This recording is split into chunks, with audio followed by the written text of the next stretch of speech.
नमस्कार, आदाब। प्रोग्राम पैगाम-ए-हिंद भारत देशना में आपका स्वागत। मैं हूं श्रीकांत सक्सेना। दोस्तों, ये प्रोग्राम है हिंदुस्तान की विरासत के बारे में, the very rich heritage of India. इसीलिए हमने इसका नाम दिया पैगाम-ए-हिंद भारत देशना। आज जिस मौजू पे हम लोग बात करने वाले हैं वो है आयुर्वेद। हम सब जानते हैं आयुर्वेद ट्रीटमेंट की, इलाज की एक बहुत पुरानी, कहते हैं हज़ारों साल पुरानी पद्धति है जो हिंदुस्तान में डेवलप हुई, यहीं ईजाद हुई। वेदों में इसका उल्लेख है। इसको अथर्ववेद का उपवेद भी कहा जाता है। अब तक इस पद्धति से इलाज भारत में होता रहा, भारत में ये बहुत लोकप्रिय रही। लेकिन आज जिस मौजू पर हम बात कर रहे हैं वो ये है कि धीरे धीरे अब इसका प्रचार प्रसार, इसका फैलाव भारत नहीं बल्कि विश्व भर में, दुनिया भर में हो चुका है। दुनिया का कोई कोना नहीं है, चाहे वो यूरोप हो, अमेरिका हो, लैटिन अमेरिकन कंट्रीज हो, मिडिल ईस्ट हो, सब जगह आयुर्वेद के केंद्र खुले हैं और वहाँ क्वालिफाइड पढ़े लिखे आयुर्वेदिक डॉक्टर्स हैं। आज जिन लोगों से हम आपकी मुलाकात करा रहे हैं उनका अधिकार, वो माहिर हैं आयुर्वेद के, और उनमें से पहली हैं मिस मार्टिना जिस्का। ये हैं चेक नेशनल हैं और शायद आपको पता हो कि दुनिया में सबसे पहले जहाँ संस्कृत पढ़ाई जाती थी उनमें, यानी लगभग 1850 या उससे भी पहले, वो चेक की प्राहा यूनिवर्सिटी में पढ़ाई जाती थी। और भी 2-4 यूनिवर्सिटीज़ हैं, लेकिन प्राहा वो वाहिद यूनिवर्सिटी है जहाँ लगभग 150-200 साल पहले संस्कृत करिकुलम में थी। वहाँ से हम आई हैं हमारी मेहमान मार्टिना। इसके अलावा हमारे साथ हैं doctor VK. Yadav. Doctor VK. Yadav CGHS में चीफ मेडिकल ऑफिसर हैं आयुर्वेद के, और आपकी एक्सपर्टीज भी पंचकर्म में है। मार्टिना ने बेसिकली एलोपैथी में अपनी MD किया और उसके बाद में तकरीबन 20 साल पहले उन्होंने ये तय किया कि अब हमें आयुर्वेद की तरफ स्विच ओवर करना चाहिए। इसके बाद उन्होंने नीदरलैंड्स की यूनिवर्सिटी में भी पढ़ाया, अमेरिका में पढ़ाया आयुर्वेद को।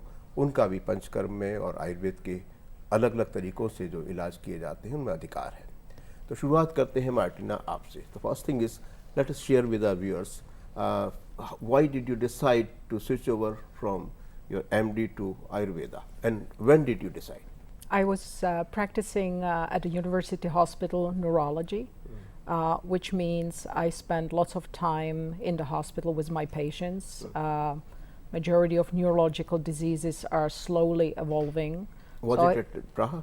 Yes. So I had a lots of time to be with my patients and to speak with them and understand not only their disease but them as a people.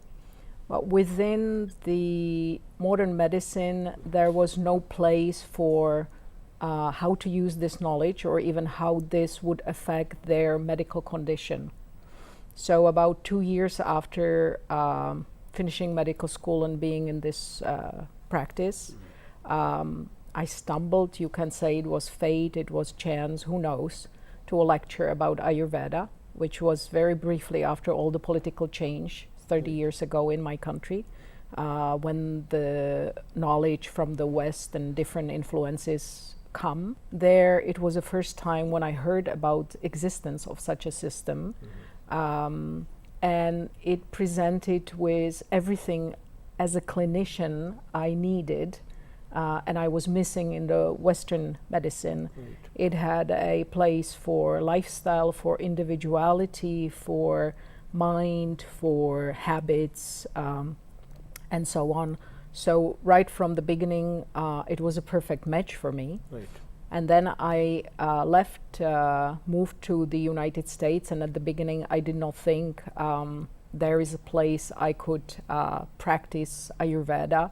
So I went through medical field, but it was such a different field that after a few years I realized, I remembered actually the fascination with Ayurveda and short encounter I have had, and returned to it, and that was 20 years ago, and I never looked back. Oh, that's great. Nobody can deny the importance of modern sciences, modern medical sciences, but at the same time, did you notice that there is a sort of a different perspective. If you look from the Indian perspective, I say otherwise in allopathy, the things are chemical basically. Right. It's all Right. a game of chemicals. How you Right. treat with the chemicals. Chemicals are there in Ayurveda also, but Yes. it's organic. You take that integrally. That is probably the difference. Is it so? It's one of the differences, but there are much more substantial differences, I believe. One of them is that in Ayurveda we don't focus on the disease the person has, but we focusing on the person. You can have same disease manifesting in different people. They will have different causes or pathologies, how they got there, and therefore you will treat them differently. This does not exist in modern medicine. Another part that is very different is Ayurveda is of course medical system and science, but it's also a system of self-care. So the patients have a huge positive and very active role and responsibility for taking care of themselves. And I think perhaps the third and even most substantial difference is that the role of consciousness, the role of thinking, the role of mind, which is allocated in modern medicine only to psychiatry and psychology perhaps. There are efforts to integrate it in new interdisciplinary fields such as psychoneuroimmunology, which was my focus at neurology originally, but not to the complexity and depth and systematic approach as it is and always has been inherent in Ayurveda. Doctor साहब, ये जो फ़र्क है कि आयुर्वेद किस तरह से देखता है, आयुर्वेद में चूँकि एक तो बुनियादी जो फ़र्क हुआ डेफिनीशन का हो गया. It's not only a science of medicine, it's a science of aliveness. We call it आयुर्विज्ञान. So it is science of aliveness, and it is an integral approach that looks your behavioral pattern, how you think, what you eat, everything is part of Ayurveda. आप थोड़ा सा इस बारे में हमें बताइएगा कि जो आयुर्वेद का जो भारतीय पर्सपेक्टिव है, क्योंकि दोनों चीज़ें अब लोगों को कभी मौका लगता है या जो ज़रूरत होती है, अर्जेंसी होती है, तो they go to allopathy, otherwise they prefer to go for their own Indian therapy, Ayurveda. तो दोनों में क्या एक ऐसा अंतर क्या है? क्योंकि जब हम यहाँ देखते हैं तो शायद इस बात ये उसे मरीज़ को बड़ा अनयूजुअल लगता है कि ये एक थेरेपी है, लेकिन थेरेपी का हमारे सोचने के तरीके से, हमारे उस सोचने के पैटर्न से, हम क्या खाते हैं या नहीं खाते हैं, इस बात से, हम कैसे जीते हैं, इन हमारी लाइफ स्टाइल से, हमारी कन्विक्शन से, हमारे परसेप्शन से क्या ताल्लुक़ हो सकता है. जबकि हमारा जो यानी भारतीय पद्धति है आयुर्विज्ञान, वो ये मानता है कि भाई ये चीज़ें बहुत ज़्यादा महत्व रखती हैं, बल्कि ज़्यादा इम्पोर्टेंस इसी का है. देखिए, जो आयुर्वेद है वो बेसिकली प्रकृति और पुरुष का, ये प्रकृति और सृष्टि का जो एक अन्योन्याश्रयण संबंध है, यानी कि आप प्रकृति के भीतर हैं, तो उसमें आयुर्वेद में जो स्वास्थ्य के सिद्धांत बनाए गए वो मूलभूत रूप से स्वस्थस्य स्वास्थ्य रक्षण मातुरस्य विकार प्रशमनम च, यानी स्वस्थ व्यक्ति को स्वस्थ रखना और यदि कोई रोगी हो गया हो तो उसको रोग को ठीक करना. यानी बेसिकली आयुर्वेद का जो मोटिव था या उद्देश्य था वो पहले किसी को बीमार ही ना होने दिया जाए. तो जो प्रकृति का मूलभूत सिद्धांत उनके ऊपर काम हुआ और उन्हीं के अनुसार एक ऐसा जीवन शैली या पद्धति को विकसित किया गया जहां आप पूर्ण रूप से शतायु हो रहते हुए स्वस्थ जीवन को जी सकें और आप अपने मोक्ष तक साधन कर सके, यानी इस जीवन में आने का उद्देश्य को सिद्ध कर सके. तो इसको आपकी प्रकृति के साथ इस तरह सिद्धांतों को समायोजित किया गया कि सुबह उठने से लेकर आपके रात्रि सोने तक दिनचर्या और दिनचर्या के बाद बदलते मौसम ऋतुचर्या में, और यह क्रम पूरे साल में इस तरह से विभक्त किया गया कि आप प्रकृति के साथ एक लयात्मक अनुबंध स्वास्थ्य का बनाए रखें जो नहीं बिगड़ेगा. आप जीवन में एक भी औषध की आवश्यकता ही नहीं है. इसलिए जब ये बिगड़ता है तभी आपको औषध की आवश्यकता है। तो हमारे ऋषि मुनियों ने इसको जीवन शैली से जोड़ा। जीवन शैली के साथ हमारा जो मूलभूत बेसिक्स है, देखिए आहार, निद्रा, ब्रह्मचर्य। आहार, डाइट, पोषण पे ही पूरे हमारा शरीर टिका हुआ है। तो यदि आपका डाइट, न्यूट्रिशन अच्छा है तो रोग नहीं उत्पन्न होंगे। उसके बाद आपका निद्रा यानी रेस्ट टू द मशीन, आपके शरीर को आराम चाहिए, वो निद्रा के रूप में है। तीसरा आपका ब्रह्मचर्य यानी ब्रह्मचर्य से मेंटेनेंस ऑफ ह्यूमन सिस्टम। तो इस तरीके से आप पूर्ण रूप से किस प्रकार से 100 वर्ष तक सफल, सुखद, समृद्ध जीवन जीते हुए अपने जीवन के उद्देश्य को मोक्ष तक कैसे प्राप्त करें, इन सिद्धांतों का प्रतिपादन आयुर्वेद में किया गया। Martina, your field was neurology initially. You just told us.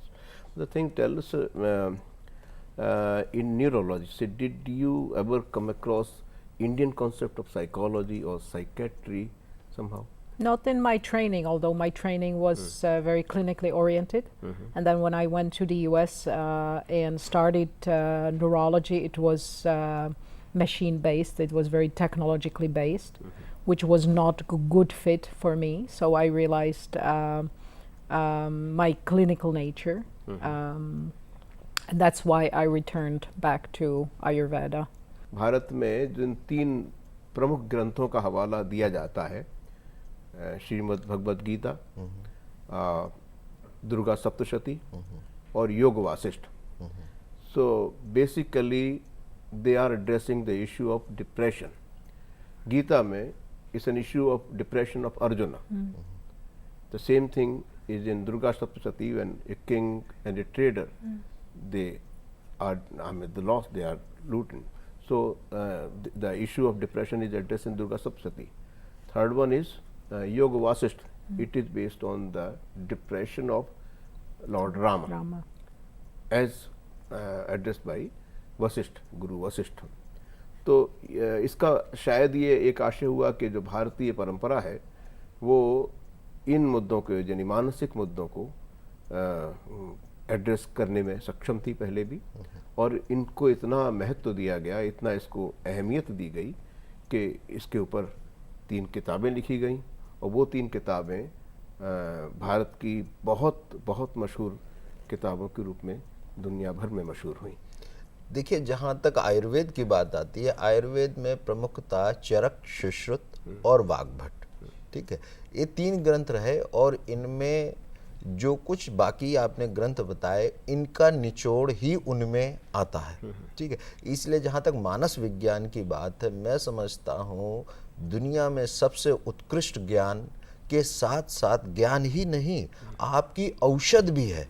आप किस अवस्था में, मानसिक पीड़ा में है या मानसिक क्लेश में है, क्लिष्टता में है, वह कौन सी औषध आप पे कार्य करेगी, इन सब का बड़ा विस्तृत वर्णन मिलता है. इतना ही नहीं, औषध के साथ साथ मंत्र, औषध, मलि, मंगल, होम, तप, स्वाध्याय, स्वस्ति वाचन, इन सभी विद्याओं का उपयोग आपके मानस स्वास्थ्य के लिए तब भी किया गया, आज भी हो रहा है हमारे देश में, और ये बड़ा प्रभावी है.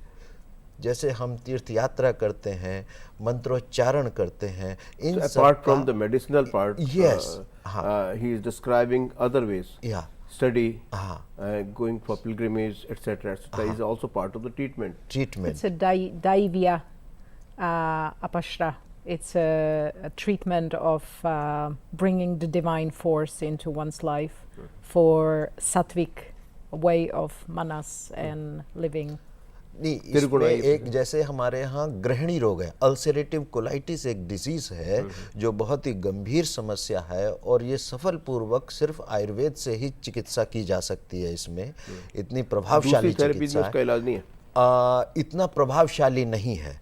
रोगी का जीवन बहुत ही कष्टमय रहता है, औषधियों का बहुत बड़ा बोझ रहता है और लगातार उन्हें दवाइयाँ खानी पड़ती है। जबकि आयुर्वेद में अल्सरेटिव कोलाइटिस या इसकी बहुत ही क्रोनिक स्टेज जब क्रोन्स डिजीज़ के रूप में परिवर्तित होती है, जिसमें एक मरीज को कई बार 20-20, 25-25, 33 बार टॉयलेट या लेटरिन जाना पड़ता है, ऐसी अवस्था में ये आयुर्वेद से, इसमें खास बात यह है कि मन का देह से इन्वॉल्वमेंट हो जाता है। हमारे यहाँ ये चिंतन रहा है कि शारीरिक व्याधि मानसिक हो जाती है और मानसिक व्याधि शारीरिक हो जाती है। ये कॉन्सेप्ट आयुर्वेद का बहुत प्राचीन रहा, इसलिए आज के में मनोदैहिक साइकोसोमैटिक नाम से लोग इसकी चर्चा करने लगे हैं। पर मानस विज्ञान का बहुत ही बृहद विस्तृत वर्णन हमारे यहाँ है, उसकी चिकित्सा है। आज भी हमारे पास अपस्मार या एपिलेप्सी के मरीज आते हैं, साइजोफ्रेनिया के पेशेंट्स आते हैं, या उन्माद पागलपन के पेशेंट्स आते हैं। इस तरह बहुत सारी डिसीजेस हैं जिनका हम और आप जैसे नींद ना आना, आपकी निद्रा में इंसोम्निया, स्लीप डिस्टर्बेंस है और कुछ भी नहीं है, चित्तोद्वेग, चित्त का उद्वेग हो जाना दुख के कारण, इन सब चीज़ों का बड़ा अच्छा चिकित्सा है। Living in tandem with existence, probably that is the message of Ayurveda, is what Dr. Saab is saying. Say, coming back to your forte, say you were saying you have studied Sanskrit also.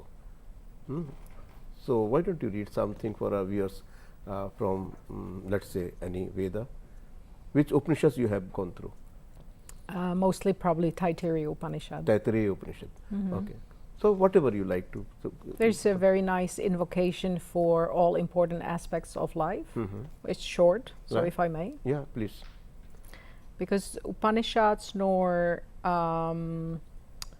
Vedas should be read, they should be recited, they should be chanted.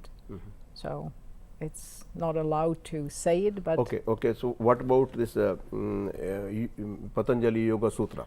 When you invoke I can chant this one because it goes specifically to important aspects of life and it's short. So. please. Om Ayurdehi Om Pranandehi Om Apanandehi Om Vyanandehi Om Chakshushtehi Om Shrotrandehi Om Manodhehi Om Vachandehi Om Atmanandehi Om Pratishtandehi Om Mayidehi. वाह doctor साहब, एक मेरे सिद्ध के बारे में जब मैं बात कर रहा था तो मुझे मालूम ये हुआ कि what is the difference between quackery and a सिद्धा. तो वो ये था कि जब तक ये चीज़ आपके में पूरी तरह अवतरित नहीं हो जाती, बैठ नहीं जाती, तब तक आप ट्रीटमेंट न लें उस थेरेपी में. They expect that the person who is giving treatment should be of pure mind and pure heart. That purity should be there in the doctor itself. It's not only that medicine works. Yes. It's I mean, if a person with a good character, with pious mind and with compassion, he is authorized to give the treatment. That is in Siddha. Good. That's right, Martina. So coming back to your forte, neurology and psychology, we probably in India have been practicing this thing for long, because in as Iqbal has said कि यूनान, मिस्र, रोमा सब मिट गए जहाँ से, बाकी रहा है केवल नामो निशान हमारा. So there were other civilizations also in the world, but why India stood withstood all these ups and downs. The reason was कि आज भी अगर आप देखें तो 5000 साल पहले अगर कोई बच्चा सूर्य को जल चढ़ाता था, तो वो प्रैक्टिस आज भी जारी है। आज भी जारी है। अगर किसी के पैर आप छूते थे, देवताओं के पैर आप छूते थे, आप हवा के, वायु के, अग्नि के प्रति कृतज्ञ होते थे। देवता का आपने उन्हें नाम दिया। देवता का मतलब देने वाला। जिस किसी से आपने कुछ लिया उसके प्रति एक कृतज्ञता भाव, thankfulness was there in Indian life. That was the basic precinct. But the thing is, probably now with the advent of modern sciences, and which is also equally required, this is the distinction we can. That is why our therapy are being accepted in the West as well. They are very good in modern sciences. They have made remarkable achievements, but it's probably not all inclusive. They probably leave aside the living pattern, behavioral pattern, how you react to the living beings, not only your compatriots or others, but the entire living being, what your equation with other. The very approach of compassion is compulsory in Ayurveda. Is that the case? I think it's compulsory in life, but specifically in Ayurveda, it's a dharmic profession. There's no question about it. It's sadhana, and we are lucky that we are in a position to be able to alleviate human suffering. But as you said, Charaka mentioned there are 4 corners of a good successful treatment. All have 4 requirements. What are those 4 corners? It's the doctor, the patient, the medicine, and the attendant, the environment that's supportive, whether it's family member. And he described 4 requirements for each, and all 16 therefore have to be there to work well. But we also need open-minded, trustful, collaborative patients who follow the recommendation. Ayurvedic treatment is not passive. It's not all in the hands of a physician. There is also equal involvement of the patient as well. Right, and for Ayurvedic doctor, it's important to get a report back from the patient that shows him whether his thinking and interventions were correct. So it's a collaboration. It's a partnership, actually. It's not that the doctor is in a position of power. He's in a position. Doctor is simply probably helping the patient to come out of the disease. Absolutely. इनके संदर्भ में एक बात कहना चाहता हूँ कि देखिए उस समय भी आयुर्वेद में वैद्य और आतुर रोगी का संबंध कितना इम्पोर्टेंट था। वो ये था, आतुरस्य अंतरात्मानं प्रविश्यन्ति, वैद्य को रोगी की आत्मा में प्रवेश करना चाहिए। ये पहला सिद्धांत था। दूसरा सिद्धांत उन्होंने बताया था, पुत्र वदम आचरेत, यानी अपने पुत्र की तरह उसकी रक्षा करें। तो इतना बड़ा स्टैंडर्ड उन्होंने रखा। ये किसी विज्ञान के बारे में, उसकी महानता के बारे में वो बताता है कि उस समय कितना चिंतन हुआ होगा कि इस स्तर पे समाज में, और यहाँ तक कहा कि वैद्य को रोगी से कोई धन नहीं लेना चाहिए। यदि कोई वैद्य रोगी से धन लेता है या छल प्रपंच करता है तो उसके लिए इसी तरह है कि लोहे का तप्त गोला अपने मुंह में डाल के आत्महत्या कर लेनी चाहिए। Means so was the standard, क्योंकि मरते हुए आदमी से कुछ भी आप करवा सकते हैं। तो समाज में अव्यवस्था ना हो, समाज की सेवा हो, यह मानक आयुर्वेद का अनुकरणीय है और बड़ा ही स्टैंडर्ड है। मैं समझता हूँ आज भी किसी शास्त्र में नहीं होगा। Martin, going back to your odyssey, say you switched over from modern sciences to Ayurveda.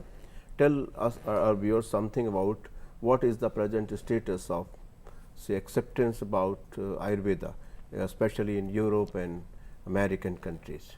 one thing we have to define is what we mean by acceptance. Acceptance, do they recognize it as an independent therapy? There is Do an they have acceptance on standardized a state governmental level is one issue. Another issue is acceptance within medical profession in general. Right. And third level would be acceptance and interest within a population of patients or interested parties Right. as such. So as for the governmental level, that's still lacking in many countries. Name the countries who recognize it at governmental level. Within Europe, it's Netherlands, Germany, Belgium, Austria, to a degree UK is very on the forefront. The rest are following on the Governmental recognition is there in these countries. government also. recognition is there. That means some form of support. In most countries, there is not active government blockage, but there is no active support As either. well, okay. The problem is very often within the medical profession, because the Western doctors are very skeptical and not accepting of Ayurveda and are fighting against it, saying it's quackery, doesn't work, non-scientific, and so on. But my experience is from anywhere in the world, Australia to US, is patients are hugely interested. And it's not only interest, it's the experience. They see the results, they see it's working. So they go by that. In the United States, there was an effort that started about 15 years ago to make it on a federal level, which didn't work out. So each state is dealing with it on their own. True. And there are huge differences within different states. Usually the more open-minded states, which is West Coast, East Coast, and a few other states in the middle, are supporting in forms of licensure for trained doctors. Some states are dealing with it that only MDs trained in Ayurveda can practice, and so on. You have taught Ayurveda at Netherlands, I believe. Yes, as well. So how long you were there and what was your experience? I was there since the inception of the International Academy of Ayurveda in Amsterdam, and it existed for 10 years, and I was there for the first 70 years. I was teaching clinical Ayurveda and even Ayurvedic Sanskrit for 2 years. Thank you, Martina. It's a very pleasant experience to talk to you on such a very, very important topic. We all know that Ayurveda is capable of, say, it's an independent therapy, and in India, the people have been practicing this therapy for maybe 6,000–7,000 years before. But it's a good sign that sooner or later, gradually, entire world is accepting it, recognizing it, and in some countries we are getting support as well. Thanks to coming to Doordarshan studio. Doctor साहब, आपका भी बहुत बहुत शुक्रिया, और ये एक बड़ा अच्छा संकेत है कि जैसा रिस्पांस इनको नेदरलैंड्स में, यूरोप में, अमेरिका में और ख़ुद अपने मुल्क चेक रिपब्लिक में मिल रहा है आयुर्वेद के पक्ष में, ये बहुत एक अच्छा शुभ संकेत है. मैं तो ये कहूँगा कि कुछ बात है कि हस्ती मिटती नहीं हमारी, सदियों रहा है दुश्मन दौरे जहां हमारा. तो दोस्तों, ये थी हमारी बातचीत चेक रिपब्लिक की डॉक्टर मार्टिना ज़िस्का और हिंदुस्तान के मशहूर आयुर्वेदाचार्य डॉक्टर वी.के. यादव से. आपने इनकी बातें सुनी होंगी, इनके अनुभवों को आपने सुना होगा. हमें उम्मीद है ये आपके काम आएगा, आपको अच्छा लगा होगा ये प्रोग्राम. अगर आपके मन में कुछ सवाल हों, आप इस प्रोग्राम के बारे में कुछ कहना चाहते हों, तो हमें ज़रूर लिखें. हम हिंदुस्तान की विरासत पे मबनी ये प्रोग्राम पैगाम-ए-हिंद यानी भारत देशना पर एक नए टॉपिक पर कुछ नए मेहमानों के साथ फिर से हाजिर होंगे. तब तक के लिए इजाज़त दीजिए. आदाब.